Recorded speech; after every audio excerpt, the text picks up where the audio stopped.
মুদ্রা দিয়ে ফিতরা আদায় হবে না, টাকা দিয়ে ফিতরা আদায় হবে না, শস্য দিয়ে ফিতরা আদায় করতে হবে।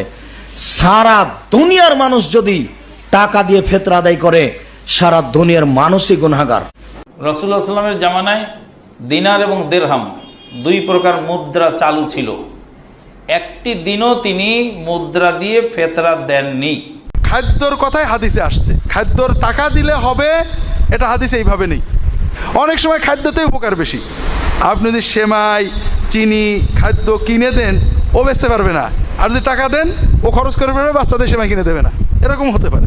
টাকা দিয়ে ফিতরা দেওয়া যাবে কিনা, এর উত্তর হচ্ছে নবী সাল্লাল্লাহু আলাইহি ওয়াসাল্লাম টাকা দিয়ে ফিতরা দিয়েছেন এমন প্রমাণ নেই। ফারাদা রাসূলুল্লাহি সাআম মিন তামরিন ওয়া সাআম মিন শাইরিন, এইভাবে বুররিন, তিনি জব দিয়ে, খেজুর দিয়ে, গম দিয়ে এইভাবে ফিতরা দিয়েছেন, এটার প্রমাণ আছে। এক সা পরিমাণ দিয়েছেন।